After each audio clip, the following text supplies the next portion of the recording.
Good morning, आदाब पाकिस्तान के साथ मैं हूं आपकी मेजबान इरम सफ्तर। खूबसूरत दिन का आगाज हो चुका है। उम्मीद करते हैं आप सबका ये दिन बहुत अच्छे से गुजरे।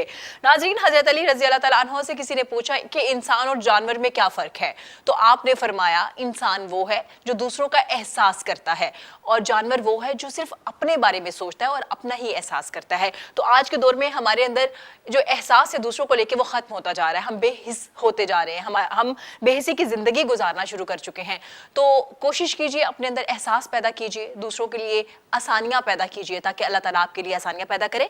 नाज़रीन, आज का अहम टॉपिक जिस पे हम बात करेंगे ख़वातीन के मसाइल, ख़वातीन के सेहत के हवाले से आज हम बात करेंगे, क्योंकि बहुत ज़्यादा हमने देखा है कि ख़वातीन जब प्रेगनेंट होती है, कंसीव करती हैं, तो हम उसकी बहुत ज़्यादा टेक केयर कर रहे होते हैं, क्योंकि हम चाहते हैं कि जो बच्चा है वो बड़ा हेल्दी हो और सब लोग मिल के उसकी टेक केयर कर रहे होते हैं। लेकिन कुछ ख़वातीन ऐसी भी हैं जो बिल्कुल इन चीज़ों को इग्नोर कर रहे होते हैं कि जब उन्होंने कंसीव कर लिया 9 मंथ्स तक उनको कोई प्रॉब्लम्स भी आ सकती हैं, वो उनको कोई और प्रॉब्लम्स फेस करनी पड़ सकती है। क्योंकि हमारी नानियाँ दादियाँ हमेशा कहती है कि जब जी हमने बच्चे पैदा किए तो हमारे साथ तो कोई ऐसा इशू नहीं हुआ, हम काम भी कर रही होती थी, हम सिर्फ नॉर्मल ग़िज़ा ले रही होती थी, कोई विटामिन भी नहीं ले रही होती, तो फिर भी नॉर्मल बच्चे पैदा हो जाते थे, तो इनको भी ज़रूरत नहीं है। लेकिन वक्त के साथ साथ क्योंकि हमारी जो डाइट है, जो हम फूड है, जो हम खा रहे हैं, वो तब्दील होना शुरू हो गया, चीज़ें चेंज होना शुरू हो गई ना, तो हम ऑर्गेनिक चीज़ें नहीं खा रहे होते ज़्यादातर। तो अब हमारी जो बॉडी में जान होती है या एनर्जी होती है वो उस तरह से नहीं होती। तो जनाब, प्रेगनेंसी में आपको क्या क्या चीज़ें हैं जिनको आपको कौन कौन सी एक साथी तदाबीर है जिनको आपको अपनाना पड़ेगा, कौन सी ऐसी चीज़ें हैं जिनको अवॉइड करना पड़ेगा, एक्सरसाइज करना ज़रूरी है या नहीं है। और जो लोग 9 मंथ्स तक अपने डॉक्टर के पास नहीं जाते और ख़ुद से ही सेल्फ मेडिकेशन पे आ जाते हैं और देखी कि फलानी खातून जो थी वो प्रेगनेंट थी तो वो ये वाली मेडिसिन खाती थी, ये विटामिन खाती है, तो मैं भी खा लेती हूँ, कोई मसला नहीं, डॉक्टर पर जाने की क्या जरूरत है। उनको क्या क्या प्रॉब्लम्स फेस करनी पड़ सकती हैं और जब उनकी डिलीवरी हो रही होती है तब उनको कौन कौन सी प्रॉब्लम फेस करनी पड़ सकती है, कौन कौन सी प्रॉब्लम फेस करने के चांसेस होते हैं, इस हवाले से बात करेंगे। इस हवाले से बात करने के लिए हमारे साथ हमारी बड़ी प्यारी मेहमान डॉक्टर रेहाना आमिर मौजूद है, कंसल्टेंट गायनोकोलॉजिस्ट हैं। एक लंबा चौड़ा उनका तारुफ है, माशाल्लाह से उन्होंने गायनी बहुत ज्यादा काम किया और मजीद काम भी करी है। डॉक्टर साहिबा, वेलकम करते हैं आपको। वेरी गुड मॉर्निंग, कैसी हैं आप? ठीक ठाक, आप सुनाओ इरम? ठीक है आप? मैं बिल्कुल ठीक हूँ डॉक्टर साहिबा। हमेशा की तरह बहुत सी इंफॉर्मेशन आपसे मिलती है, बहुत से लोगों को अवेयरनेस दी जाती है। डॉक्टर साहिबा, जैसे मैंने जिक्र किया, खवातीन कंसीव करती है, बहुत सी खवातीन ऐसी होती है जो बहुत ज्यादा टेक केयर कर रही होती है, उनकी फैमिली भी, और एक ग्रुप ऐसा है जो बिल्कुल ख्याल नहीं कर रहा होता कि उन्होंने कंसीव कर लिया, स्पेशली जब सेकंड बेबी होने वाला होता है। तो डॉक्टर साहिबा क्या कहना चाहेंगी? ये बात आपकी बिल्कुल दुरुस्त है। पाकिस्तान में जो प्रेगनेंसी की केयर है वो तकरीबन 20, अगर 100 औरतें तो उनमें से सिर्फ 20% औरतों को, 15 से 20% औरतों को मिल रही है। हम चूँकि इस वक्त लाहौर में बैठे हैं तो हम समझते हैं कि सारा पाकिस्तान पूरे में लाहौर वाले हालात हैं, तो ये इस तरह की सिचुएशन नहीं है। पाकिस्तान में तकरीबन 80% औरतें ऐसी हैं जिनको रूटीन प्रेगनेंसी की केयर नहीं मिल रही और वो मुख्तलिफ ज़ाहिर पेचीदगियों का शिकार होती हैं, जो कि ड्यूरिंग प्रेगनेंसी है, जब बच्चे की पैदाइश है उसके दौरान है, इवन उसके बाद है 6-8 हफ्ते तक। तो ये सारे मसाइल फिर उन फीमेल्स को ज़्यादा फेस करने पड़ते हैं जिनकी प्रेगनेंसी की केयर नहीं है, एज़ कम्पेयर टू उन फीमेल को जो प्रॉपरली अपने डॉक्टर के पास जाती हैं, अपना चेकअप कराती हैं। कोई प्रॉब्लम अगर हो तो उसको साथ साथ ही सॉल्व किया जाता है, बजाय इसके कि वो जो मसला है वो ख़तरनाक हद तक या पेचीदगी की शक्ल इख्तियार कर ले, वो फिर जानलेवा साबित होता है माँ के लिए या बच्चे के लिए। जानलेवा अगर ना भी साबित हो, फिर इस किस्म के मसाइल पैदा हो जाते हैं जो कि खतरनाक, ऐसे मसाइल पैदा हो जाते हैं जो खतरनाक होते हैं। डॉक्टर साहिबा, क्या ऐसी खवातीन भी होती हैं जब वो कंसीव कर लेती है और 9 मंथ्स तक डॉक्टर के पास नहीं आती और जब डिलीवरी करीब होती है या सी सेक्शन होना होता है तो ही डॉक्टर के पास आती हैं? आप अगर किसी भी पब्लिक सेक्टर हॉस्पिटल में काम करें, like Jinnah hospital services, DHU, basic health unit, या किसी भी हॉस्पिटल्स में जहाँ के आप एमरजेंसीज रिसीव करते हैं, तो आपको तकरीबन 70% वो पेशेंट मिलते हैं जिन्हें आम जुबान में कहा जाता है ये अनबुक है, जिन्होंने खुद को बुक ही नहीं कराया ड्यूरिंग प्रेगनेंसी। तो ऐसे ऐसे पेशेंट आते हैं कि जी आप उन्हें रिसीव करते हैं तो वो उनका हीमोग्लोबिन लेबर के साथ आ रही होती है, जैसे जी लेबर पेन्स आ रही हैं और इमरजेंसी में लैंड किए, जी पेन्स आना शुरू हो गई तो हम हॉस्पिटल आए। क्योंकि हमारे पहले भी नॉर्मल डिलीवरी थी तो हम इस वजह से हमने कोई चेकअप नहीं कराया, ना पिछली दफ़ा भी नहीं कराया तो कोई मसला नहीं हुआ था, इस दफ़ा भी नहीं कराया।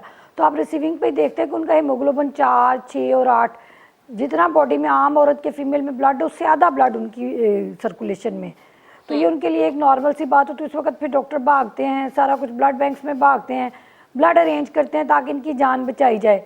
इनकी डिलीवरी खैर खरीद से उस वक्त एक ऐसी हरासमेंट वाली सिचुएशन डॉक्टर्स के लिए भी खड़ी हो जाती है बिल्कुल कि जी कल को फिर यही जब इतने ज़्यादा मसाइल होते हैं और कुछ मसला गड़बड़ हो जाए फिर वो समझते हैं जी सारी पेचीदगी डॉक्टर ने पैदा की। बिल्कुल वो इस बात को बिल्कुल कंसिडर नहीं करते कि हमें चेकअप कराना चाहिए तो और हम किस हालत में पहुँचे हॉस्पिटल में।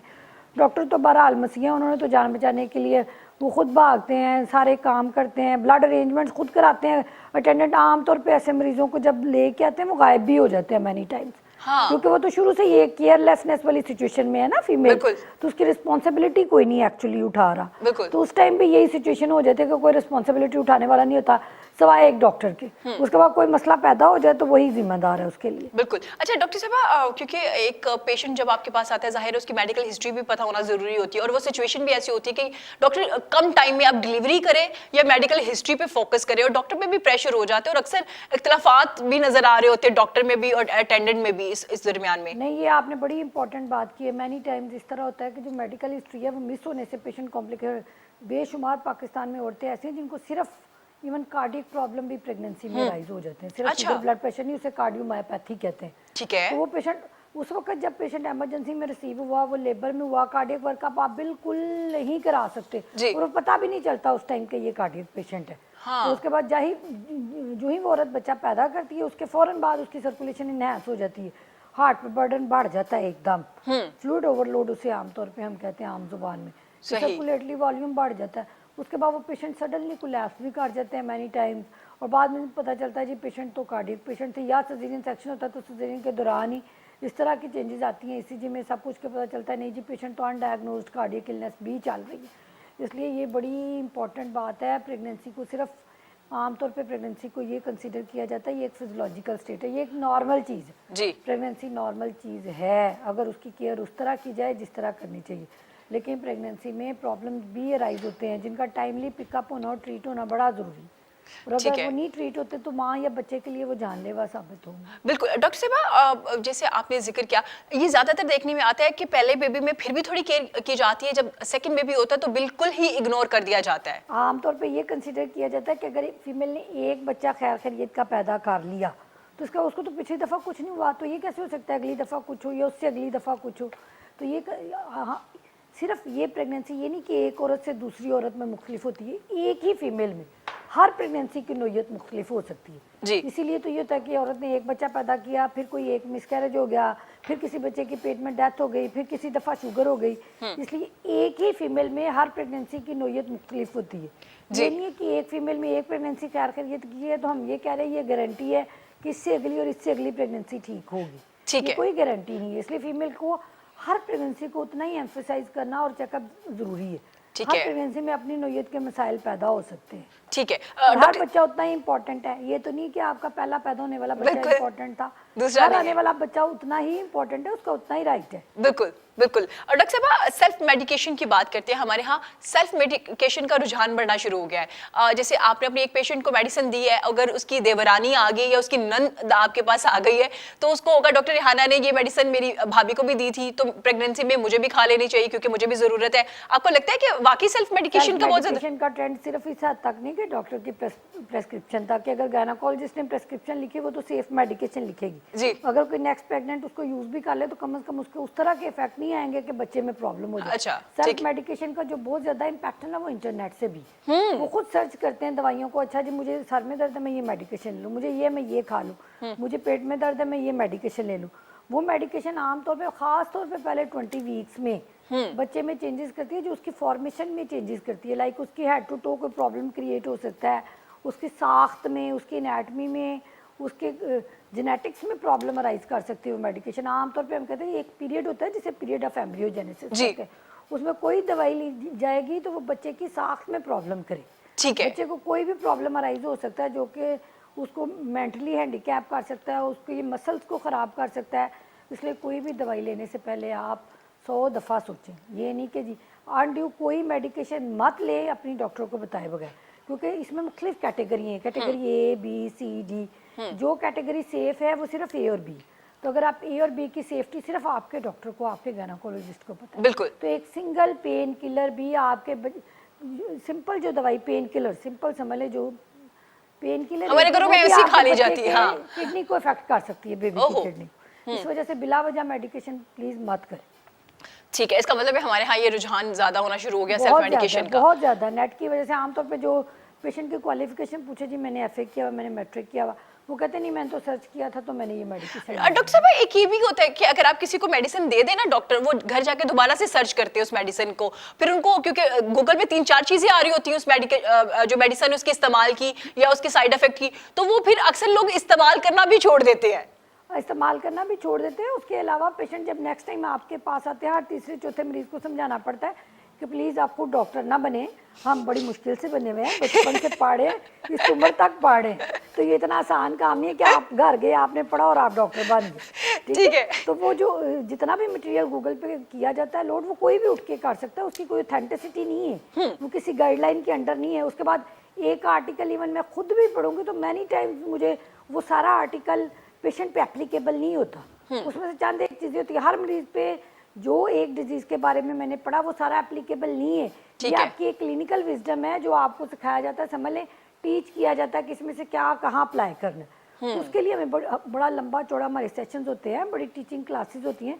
उसके बाद हम हमारी ये कैपेबिलिटी, डॉक्टर साहब बहुत पैसा भी लगता है डॉक्टर बनने में, ये भी बता दें। डॉक्टर बनने में बड़ी मेहनत। आप समझ लें कि आपने पैदा हुए हैं आप, और उसके बाद से आपने बुक पकड़ ली, आपने दिन पकड़ी, आपने रात पकड़ी, आपने पहले ये कहा जी मैंने मेरिट पे आना है, उसके बाद मेरिट पे आ गए, फिर मेडिकल कॉलेज में तो बहुत ही सख्त होता है हर प्रोफेशन के एग्जाम। बिल्कुल बिल्कुल। उसके बाद फिर आप स्पेशलिटी में आए, स्पेशलिटी फिर आपको ऐसा लगता है एमबीबीएस करने के बाद अभी तो डॉक्टर आप बने ही नहीं, अभी तो शुरू ही नहीं हुआ प्रोसेस। हाँ। क्योंकि सिंपल एमबीबीएस की तो कोई वर्थ नहीं, और पेशेंट यकीन जाने इतने कॉन्फिडेंट के साथ आके बिहेव करते हैं मेडिकेशन के लिए कि एज अ डॉक्टर हम खुद ही सरप्राइज्ड हो जाते हैं। देखिए देखिए डॉक्टर हजरात भी कभी कभी दुखी हो जाते हैं। ये डॉक्टर रिहाना जो आपको बता रही है, आप जो 2 मिनट में डॉक्टर बन के आ जाते हैं ना इंटरनेट से देख के, इनके लिए बड़ी खतरनाक तो बात आपकी है। सेहत के लिए भी खतरनाक है। और अवॉइड कीजिए, क्योंकि आपकी डॉक्टर बेहतर जानती है, जिनके पास आप जा रहे हैं वो आपकी मेडिकल बहुत हिस्ट्री कुछ जानती है। पढ़ने के बाद आपको लिख रहे हैं, बिल्कुल। समझते हैं डॉक्टर ने 5 मिनट में तो दवाई लिख दी है, मैंने तो इतना टाइम गुजारा, मैं तो 30 मिनट 40 मिनट 2 घंटे पढ़ा उसको। हाँ। इसलिए आई नो बेटर। डॉक्टर ने जो 5 मिनट में भी लिख दी उसके पीछे पूरी एक लाइफ स्टोरी, पूरी वो 5 मिनट की स्टोरी नहीं है कि उसने देखा और आपको लिख दी। बिल्कुल, ये थी एक डॉक्टर की स्टोरी कि डॉक्टर कैसे बनते हैं और कितनी मेहनत होती है, और उसके बाद मुसलसल पढ़ते रहते हैं। मतलब अभी भी डॉक्टर साहिबा बहुत से कोर्सेज कर रही होती है, बहुत से एग्जाम्स दे रही होती है, डेली अपडेट करते हो खुद को, डेली डेली बेसिस पे बिल्कुल। update तो जनाब आप ऐसे ना कीजिए, आप अवॉइड कीजिए ऐसी चीजों से, क्योंकि ये आपकी सेहत के लिए, आपके बच्चे की सेहत के लिए बिल्कुल ठीक नहीं है। डॉक्टर साहिबा दूसरे ग्रुप की तरफ आ जाते हैं, ओवर सेंसिटिव लोग जो छोटी छोटी बात पे परेशान हो जाते हैं। छोटी छोटी बात पे उनकी कोशिश होती है डॉक्टर साहिबा ज्यादा सारा मेडिसिन लिख के दे दे ताकि वो ठीक रहे, और जरूरत से ज्यादा परेशान रहना, ओवर सेंसिटिव हो जाना, चीजों को लेके जाना, वो भी क्या ठीक है? ओवर सेंसिटिविटी की 2 रीजंस होती हैं। एक तो ये कि कुछ पेशेंट जैसे पैम्पर्ड ही बहुत है, आपने उन्हें कहा कि नहीं आपने 3 वीक्स बाद विजिट करना। आमतौर पे हम कहते हैं एंटीनेटल विजिट 6 to 8 होते हैं। 9th मंथ में डॉक्टर के पास 6 से 8 दफा आने की जरूरत है, इससे ज्यादा नहीं। हाँ कोई प्रॉब्लम अराइज हो तो वो एक अलग सिचुएशन है कि अगर वो आपको कहें कि आपने इस दफा जल्दी आना। ओवर सेंसिटिव लोग आपको हर वीक ही, हर 7 डेज बाद आपको आपके पास मिलेंगे, ठीक है कि जी अब मुझे ये प्रॉब्लम है, अब मुझे ये प्रॉब्लम है। बेशुमार पेशेंट में कुछ ये भी होता है कि साइकोलॉजिकल चेंजेस ऐसी होती हैं कि वो कोप नहीं कर पाती, प्रेगनेंसी को उस तरह कोप नहीं कर पाती। लेकिन बेशुमार पेशेंट ऐसी होती हैं कि वो इतनी ज़्यादा थ्रेटेंड होती हैं, डरी होती हैं कि मुझे कुछ ना हो जाए प्रेगनेंसी से, मेरे बच्चे को कुछ ना हो जाए प्रेगनेंसी से। तो ये एक फियर वाली बात भी नहीं है, आप कॉन्फिडेंट रहें। अगर आप प्रॉपर चेकअप करा रही हैं तो आपकी जो भी प्रॉब्लम होगी वो साथ साथ पिकअप होगी। ठीक है। ऐसा नहीं है कि अगर आप डॉक्टर को प्रॉपर चेक करा रहे हैं तो आपको जी जब बच्चा पैदा हुआ तो पता चला कि माँ को ये मसला राइज हो गया या बच्चे को ये बड़ी अनलाइकली सिचुएशन है, बहुत ही अनलाइकली। ठीक है। इसलिए ओवर सेंसिटिविटी भी खतरनाक है, वो अनड्यू ट्रीटमेंट्स की तरफ लेके जाती है। अगर पेशेंट मेरे पास बार बार आएगा, फिर मैं उसको आमतौर पे ये होता है फिर आप कुछ ना कुछ मेडिकेशन चेंज करते हो, कुछ नई मेडिकेशन ऐड उनको मुतमईन करने के लिए, उसको साइकोलॉजिकल कंफर्ट फील करे। ठीक है। इस वजह से अनड्यू, उसके बाद जो पेशेंट ओवर सेंसिटिव होता है वो कभी भी एक गायनेकोलॉजिस्ट के पास नहीं जाता। ठीक है। मल्टीपल लोगों के पास ओपिनियन लेने जाते, कभी एक के पास, कभी दूसरे, कभी तीसरे, फिर इस तरह वो अनड्यू ट्रीटमेंट्स और अनड्यू ट्रीटमेंट्स के इफेक्ट्स मतलब प्रेगनेंसी को मुश्किल बना देते हैं, चाहिए कॉम्प्लिकेटेड बना देते हैं, प्रॉब्लम में डाल लेते हैं वो। इसलिए अनड्यू चेकअप्स भी जो है, जिस तरह हम कह रहे हैं ना कि जी एक ड्यू चेकअप जरूरी है, प्रेगनेंसी की एक प्रॉपर केयर जरूरी है, लेकिन undue checkups, undue visits, undue doctors के पास जाना भी ठीक बात नहीं। उसकी अपनी कॉम्प्लिकेशंस है, माँ के लिए भी और बच्चे के लिए भी। इसलिए इस तरह भी करना ठीक बात ठीक है नहीं डॉक्टर साहिबा, क्योंकि आज हम बड़े कॉमन क्वेश्चंस कर रहे हैं क्योंकि लोगों तक अवेयरनेस पहुंचाने के लिए कि ये छोटी छोटी चीजें जिनको आपने अवॉइड करना है। डॉक्टर साहिबा, कभी ऐसा भी होता है कि एक डॉक्टर के पास आप जा रहे होते हैं 9 मंथ्स तक, जब डिलीवरी करीब आती है तो आप 1 मंथ पहले या 15 दिन पहले अपने डॉक्टर चेंज कर लेते हैं। डॉक्टर साहिबा, ये कितना खतरनाक हो सकता है आपके लिए? ये बड़ी, और मैनी टाइम्स ऐसे कर रहे हैं जी। पेशेंट, ये नहीं कि मैनी टाइम्स ऐसे करते हैं।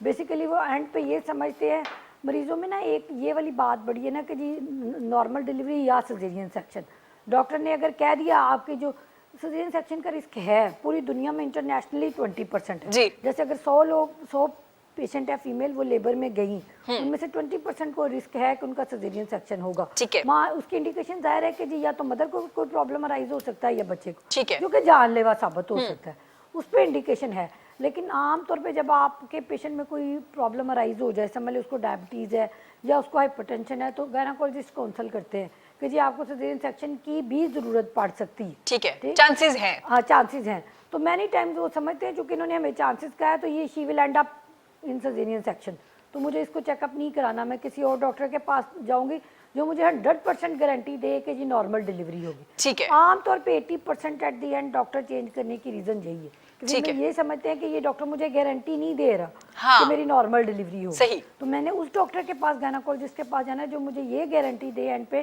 कि जी मेरी हर सूरत नॉर्मल डिलीवरी होगी। ठीक हो गया। 100% गारंटी तो खैर कोई नहीं दे सकता, ऑल्दो कि हम कहते हैं जी इंसिडेंस वेरी करता है किसी बिल्कुल। हद तक। डॉक्टर साहब, सिचुएशन भी Gynecologist होती है ना उस वक्त, पेशेंट की सिचुएशन कैसी है, बीपी कैसा है, शुगर कैसी है, बड़ी सारी चीजों को पे देखना decision होता है, देखना बहुत पड़ता है। ही चीज़ों पे डिसीजन होता है। ठीक है। उसके बाद चले नाजरीन, बाद यहाँ ये वक्त हुआ है decision छोटी से होता है ब्रेक का। ब्रेक के बाद डॉक्टर रेहाना हमारे साथ मौजूद होंगी, इस हवाले से मजीद बात करेंगे। देखते रहेगा पाकिस्तान के साथ।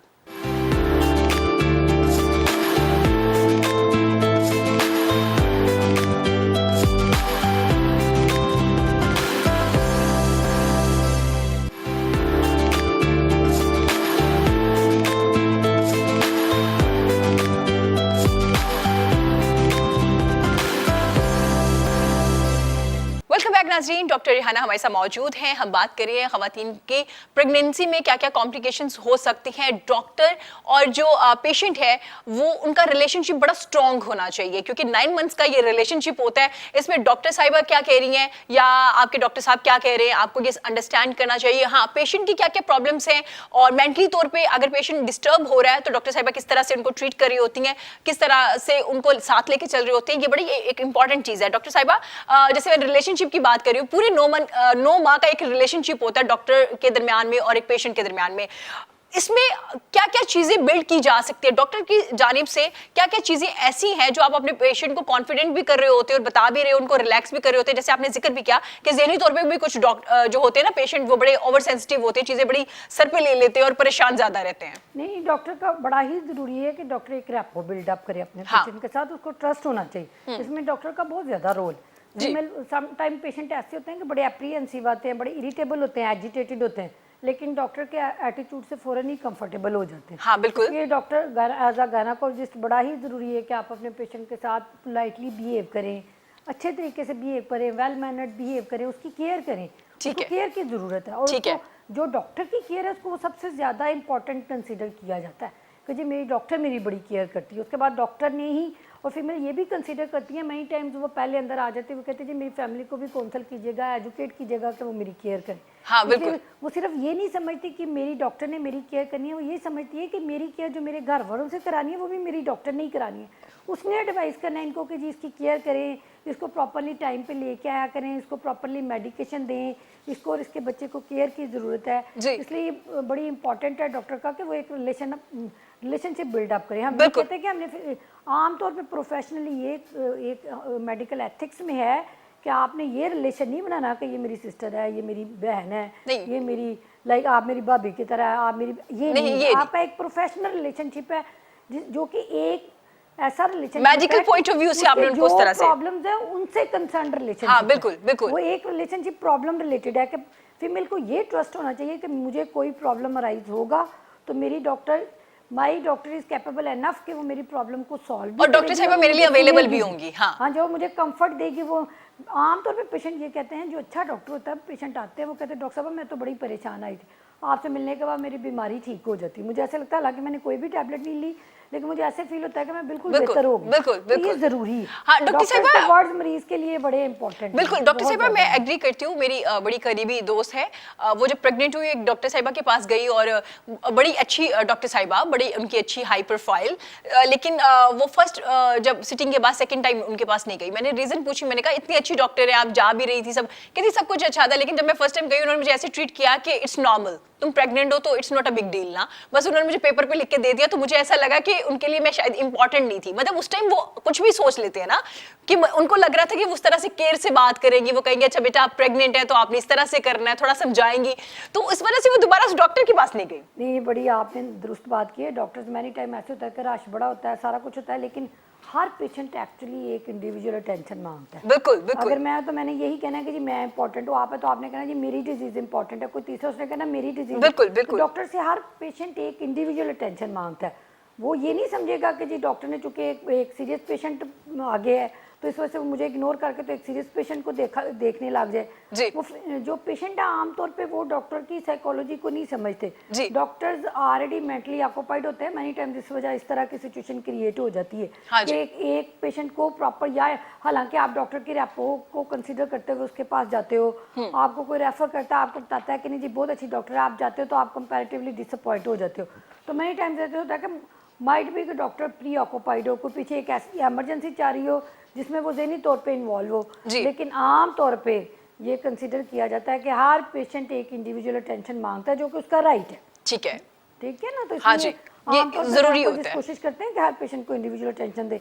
मैंने ऐसे देखा है कि बड़े अच्छे गायनेकोलॉजिस्ट जो कि अगर हम उस तरह देखें कि बहुत हाईली कॉम्पिटेंट नहीं है, मगर एटीट्यूड वाइज उनसे पेशेंट बड़ा अच्छा सेटिस्फाइड होता है। हाँ बिल्कुल। तो उनके क्लिनिक्स पे ज़्यादा रश होगा एज कम्पेयर उन गायनेकोलॉजिस्ट की निस्बत जो बड़े अच्छे सर्जन हैं, बड़े लायक हैं, बड़ा सारा कुछ है, लेकिन वो पेशेंट को सेटिस्फाइड नहीं कर सकते। हाँ, काउंसलिंग बड़ी जरूरी होती है। हर किसी फील्ड में, इवन आपकी फील्ड में, हर फील्ड में कम्युनिकेशन को सबसे ऊपर कंसीडर किया जाता है। बिल्कुल। कि आपने अगर कोई बात बतानी है, जैसे मैंने लिख दी प्रेस्क्रिप्शन पे, लेकिन मैंने पेशेंट को काउंसल नहीं किया कि आपने ये करना है, मैंने दवाइयाँ लिख दी, लेकिन मैंने ये नहीं बताया कि ये मेडिकेशन आपके लिए कितनी ज़रूरी है या इनको ना लेने से आपको क्या प्रॉब्लम अराइज हो सकते हैं।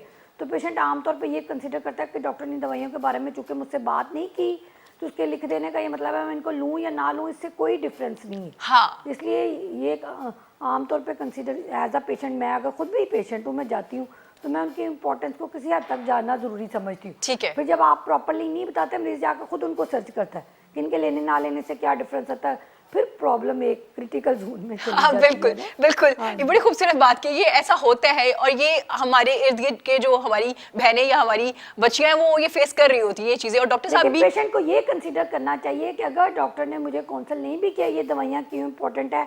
अभी कुछ दिनों पहले मेरे पास एक पेशेंट आई, उसका पिछला बेबी था, उसे कहते उसको न्यूरोट्यूब डिफेक्ट था। न्यूरोट्यूब डिफेक्ट का मतलब है जैसे कमर में फोड़ा था बाय बर्थ, तो फोलिक एसिड उसके लिए बड़ा जरूरी होता है। इवन जब आपने नेक्स्ट प्रेगनेंसी करनी है तो आपने 6 मंथ पहले लेना है। अच्छा ठीक है। कम अज कम 3 मंथ पहले तो हर सूरत लेना है। तो पेशेंट से मैंने पूछा, अभी उसने 5 इयर्स बाद दोबारा से कंसीव किया हुआ था मेरे पास। जब वो आई तो वो तकरीबन अभी 5-6 मंथ की प्रेगनेंसी थी, तो पहले 4 मंथ ही प्री प्रेगनेंसी लेना जरूरी है, फिर प्रेगनेंसी के दौरान भी जरूरी है। ठीक है। मैंने पूछा कि आपके बच्चे को इतना बड़ा प्रॉब्लम अराइज हुआ तो आपने फोलिक एसिड नहीं लिया? जब आप गई डॉक्टर के पास, ये बच्चा पैदा हुआ तो उन्होंने बताया नहीं आपको? कहती नहीं डॉक्टर मुझे इस तरह तो नहीं बताया था, बड़ा जरूरी है, मगर डॉक्टर ने लिख के दिया था मुझे और मैंने नहीं लिया। अच्छा, मतलब उनके लिए ये था कि जब तक बताएंगे नहीं तो इट्स मीन ये इंपॉर्टेंट नहीं है। लेकिन आप प्लीज एज अ पेशेंट आप ये जरूर कंसीडर करें कि डॉक्टर के आप जाते हैं, आपका चेकअप हुआ, डॉक्टर ने अगर अपने हाथ से कोई आपको इन्वेस्टिगेशन एडवाइस की है या कोई मेडिकेशन, तो वो बड़ी इंपॉर्टेंट है। उसको आप मत ये करें कि उसको अंडर एस्टिमेट मत करें। चाहे आपको हो सकता है किसी भी वजह से डॉक्टर ने बहुत ज़्यादा काउंसल ना किया हो, ठीक है, मगर आपको उस पेन से निकले हुए वर्ड्स को इंपॉर्टेंस देनी।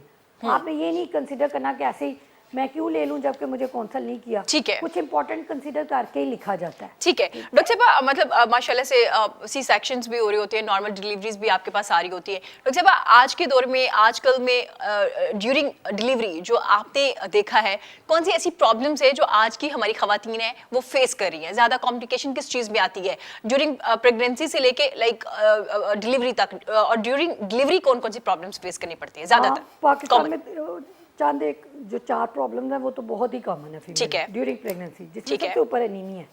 ठीक है। डाइट प्रॉपर नहीं, आयरन डेफिशिएंसी, 90% ठीक है। फीमेल में आयरन डेफिशिएंसी है वो। क्योंकि आमतौर पे जो डाइट हम ले रहे हैं वो आयरन को उस तरह इंप्रूव नहीं करती। ठीक है। उसके बाद हाई ब्लड प्रेशर, कोई ज़रूरी नहीं है कि एक फीमेल को out of pregnancy blood pressure नहीं था तो प्रेगनेंसी के दौरान ही होना, उसे कहते हैं जेस्टेशनल हाइपरटेंशन, कि during pregnancy blood pressure shoot up हो जाता है जो कि कॉम्प्लिकेशंस क्रिएट करता है मदर के लिए भी, बेबी के लिए भी। उसके बाद एक चीज़ है जेस्टेशनल डायबिटीज़, कि जी आपको अदरवाइज तो शुगर नहीं है लेकिन आप प्रेग्नेंट हुई तो आपको शुगर हो गई। ठीक, ये तो 3 वो हैं जो कॉमनेस्ट प्रॉब्लम्स हैं। ठीक है। इसके अलावा जो रेयर है जिसमें लीवर के प्रॉब्लम्स अराइज हो जाते हैं, कोई हार्ट के प्रॉब्लम अराइज हो जाते हैं। ठीक है। ये वो कॉम्प्लिकेशंस हैं जो कि वो फीमेल में प्रॉब्लम हो रही हैं। ठीक है। हाइपरटेंशन है तो वो फीमेल को है, एनीमिया है तो वो फीमेल को है, ठीक है। अगर हाई ब्लड प्रेशर है तो वो फीमेल को है, लिवर डिसऑर्डर है तो वो फीमेल को है, मगर इनडायरेक्ट वो आपके बच्चे को हर कॉम्प्लिकेशंस करेंगे। ये चारों प्रॉब्लम्स पांचों आपके बच्चे को हर कॉम्प्लिकेशंस, लाइक बच्चे का बिफोर टाइम पैदा हो जाना, मेम्ब्रेन्स का लीक हो जाना, बच्चे की पेट में डेथ हो जाना, बच्चे का ग्रोथ में कम हो जाना, बच्चे का ग्रोथ में बहुत ज़्यादा हो जाना, बच्चे को पैदाइश के बाद उसके लंग्स का प्रॉपर्ली वर्क ना करना। ठीक है। ये सारी प्रॉब्लम्स एक्चुअली बच्चे की डायरेक्ट प्रॉब्लम्स नहीं है, ठीक है। वो फीमेल की प्रॉब्लम्स हैं जो कि टाइमली पिक नहीं हुई और उन्होंने बच्चे को इफेक्ट की है। अच्छा, इससे ठीक बड़ा है। जरूरी है कि अगर फीमेल को कोई भी प्रॉब्लम अराइज होती है तो वो टाइमली पिक हो, ताकि वो बच्चे को इफेक्ट ना करे। बच्चे को फौरन इफेक्ट नहीं करेगी। अगर ठीक है। आपका बीपी ज्यादा तो फौरन नहीं इफेक्ट कर देना, जब ठीक है। आपने उसको कंट्रोल नहीं करेंगे तो फिर वो बच्चे में प्रॉब्लम्स क्रिएट करेंगे। सही सही। डॉक्टर साहबा, ये 4 कॉमन प्रॉब्लम्स आपने हैं, आयरन की डेफिशिएंसी और ये जो आपने जिक्र किया। डॉक्टर साहबा, आफ्टर पोस्ट डिलीवरी भी प्रॉब्लम्स फेस करनी पड़ती हैं खवातीन को, क्योंकि डिलीवरी के बाद माँ का पूरा फोकस बच्चे पे होता है, उसकी टेक केयर में, उसको दूध पिलाने में, उसकी सारी टेक केयर करने में, वो अपने पे ध्यान नहीं देती। बहुत सी खवातीन हमारे यहाँ, बल्कि पूरी दुनिया में, हमारे यहाँ भी बहुत सी खवातीन हैं जिनको पेल्विक फ्लोर मसल्स, पेल्विक, मैं सही प्रोनाउंस करी हूँ तो आप मेरी करेक्शन कर दीजिएगा प्लीज, ये बीमारी या एक प्रॉब्लम फेस करनी पड़ती है। बेसिकली ये होती क्या है और कितने % खवातीन हैं जो इससे गुजर रही होती है? पाकिस्तान में ना फीमेल में बड़ी ही कॉमन चीज़ ये कंसिडर की जाती है कि आपने बच्चा पैदा किया है तो आपने बहुत ही अच्छा खाना पीना, ठीक है। आपने ज़्यादा से मीठा खाना है, आपने ज़्यादा से वो कुल जी। ड्राई फ्रूट्स, मेवा जात सारा कुछ खाना है आप। ठीक है। उससे फीमेल आमतौर पे हर प्रेगनेंसी के दौरान फीमेल समझती है कि मेरा राइट है, मैंने 12 to 14 kg वेट गेन करना है। उसके बाद सेडेंटरी लाइफस्टाइल है, फीमेल ये नहीं कंसीडर करती कि हमें अर्ली मोबिलाइज होना है, हमें वॉक और एक्सरसाइज करनी है। डिलीवरी या सिजेरियन के बाद फीमेल आमतौर पे 6 वीक्स के बाद आपको, इवन सिजेरियन सेक्शन के बाद भी 6 वीक्स के बाद आपको अपनी रूटीन एक्सरसाइज पे चले जाना चाहिए। ठीक है। ये नहीं है कि आप ये समझ रही हैं कि चूंकि मेरा सिजेरियन सेक्शन हुआ है तो अब मैंने एक्सरसाइज नहीं करनी। डिलीवरी के बाद भी आपको, सिजेरियन के बाद हम 6 वीक्स का टाइम पीरियड सिर्फ उस एक्सरसाइज के लिए देते हैं जिसको हैवी कंसीडर किया जाता है। ठीक है। जो मॉडरेट एक्सरसाइज है वो आप 1 वीक के बाद भी कर सकते हो। इसलिए अर्ली रिटर्न टू एक्सरसाइज बड़ा ज़रूरी है। उससे बॉडी के मसल्स और पेल्विक मसल्स खास तौर पे वो स्ट्रेंथन्ड होते हैं। बाद में यही प्रॉब्लम आमतौर पे 2 या 3 बच्चे पैदा करने के बाद फीमेल आपके पास आती है कि जी मुझे तो लोअर एब्डोमिनल प्रेशर फील होता है, मुझे प्रीनियल प्रेशर उसे कहते हैं फील होता है, जिससे ये होता है कि जी यूवी प्रोलैप्स उसे कहते हैं। तो जी यूट्रस डिसेंड करना शुरू हो जाती है, वो नीचे आना शुरू हो जाती है, अपनी पोजीशन को छोड़ देती है सिर्फ मसल की वीकनेस की वजह से। ठीक है। जिसमें आमतौर पे प्रोटीन डाइट का ना लेना और एक्सरसाइज को रिज्यूम ना करना। सेडेंटरी लाइफस्टाइल है कि जी आप एक्सरसाइज करते ही नहीं थे, आपने बच्चा पैदा किया, आपने 2-3, उसके बाद आपने वेट गेन कर लिया, आपका एक्सरसाइज की तरफ कोई ध्यान ही नहीं था, डाइट आप जो मिला खा लिया, आपने ये कभी कंसीडर ही नहीं किया कि प्रोटीन्स डाइट जरूरी है मसल्स के लिए। हाँ, आमतौर पे फीमेल इन सारी बातों को कंसीडर इग्नोर कर देती हैं। डॉक्टर साहब, ये जो एजुकेटेड फीमेल, हाँ डॉक्टर साहब, ये जो एक प्रॉब्लम फेस करनी पड़ती है खवातीन को, पेल्विक फ्लोर मसल जिसका आप जिक्र भी कर रही हैं, डॉक्टर साहब इसको क्यों इग्नोर किया जाता है, जबकि इसकी वजह से बहुत सी प्रॉब्लम्स फेस करनी पड़ रही होती है खवातीन को, शर्मिंदगी भी हो रही होती है, समटाइम यूरिन का निकल जाना, छींक आने से, और आप उस तरह से बहुत सी प्रॉब्लम्स होती है इसमें। की सबसे बड़ी रीजन ये है कि बच्चा पैदा होते सारी ये प्रॉब्लम्स अराइज नहीं होती, ये बच्चे ठीक की है, वक्त के पैदाइश साथ, ठीक है। तकरीबन 15 to 20 ईयर्स बाद अराइज होती है। हालांकि रीजन वही वजह थी कि जब आपने बच्चा पैदा किया आपने प्रॉपर प्रोटीन डाइट और एक्सरसाइज को स्टार्ट ना किया, लेकिन प्रॉब्लम उसी टाइम अराइज नहीं होगा, प्रॉब्लम आमतौर पर 15 से 20 साल बाद अराइज होता है। अच्छा। तो इस वजह से इसको उतनी इंपॉर्टेंस नहीं दी जाती। वो ये समझा जाता है कि 20 साल बाद अदरवाइज मैं बूढ़ी हो गई, मैं वीक हो गई, तो इस वजह से मुझे प्रॉब्लम अराइज हुआ है। हालांकि एज का उसके पीछे रीजन यही होती है, ठीक है, इनडायरेक्ट लिंक है लेकिन माइल्ड, एक्चुअली आपकी फिजिकल एक्टिविटी का लिंक है, जो कि आपने पिछले आपकी पूरी जो लाइफ है उसके मुताबिक है। जो फीमेल पेल्विक फ्लोर एक्सरसाइजेज करती हैं, जो रूटीन में एक्सरसाइजेज करते हैं, उनको ये प्रॉब्लम्स अराइज नहीं होते। उनको ओल्ड एज में भी इस तरह के प्रॉब्लम्स अराइज नहीं होंगे। उसे आमतौर पर जो आपने कहा ना यूरिन का निकल जाना, उसे कहते हैं इनकॉन्टिनेंस। ठीक है। फीमेल वॉशरूम जाते जाते यूरिन का निकल जाता है, उसकी भी रीजन पेल्विक फ्लोर मसल्स का वीक हो जाना है। अच्छा, वो भी यही रीजन है। जी, अदर देन ठीक है, डायबिटीज। ठीक हो गया। बहुत शुक्रिया डॉक्टर साहब, आपके कीमती वक्त का। बहुत ही डिटेल में आज हमने बात की है क्या क्या प्रॉब्लम आ सकती है, और आज हमने डॉक्टर और पेशेंट के दरमियान जो रिलेशनशिप है उसके हवाले से भी बात की कि वो एक मजबूत आपका रिलेशनशिप होना चाहिए, लेकिन प्रोफेशनल वे में। अगर आपका पेशेंट आपके पास मौजूद है तो आप एटलीस्ट उनको काउंसिल करके उनको मुतमईन करके वापस भेजिए, और अगर पेशेंट को कोई प्रॉब्लम आ रही है तो वो डॉक्टर से दोबारा पूछ सकते हैं, ना कि ये कि अगर डॉक्टर साहब ने कोई बात नहीं की तो ठीक है गूगल करेंगे, गूगल में अगर साइड इफेक्ट नहीं आए या उसके इस्तेमाल के कोई ज्यादा फायदे नहीं है तो वो इस्तेमाल नहीं करेंगे। इसके बाद आपको या आपके बच्चे को प्रॉब्लम्स फेस करनी पड़ सकती है। खुदा ना करे ऐसा कोई मसला हो तो अपने कंसल्टेंट के पास जाइए जितनी जरूरत है, और जो आपको डेट बताई जाए कि आपने इस वक्त अपने डॉक्टर के पास जरूर आना है तो जरूर आइए। नाज़रीन, हाजिर होंगे एक ब्रेक के बाद। हमारे साथ रहिएगा, देखते रहिएगा पाकिस्तान के साथ।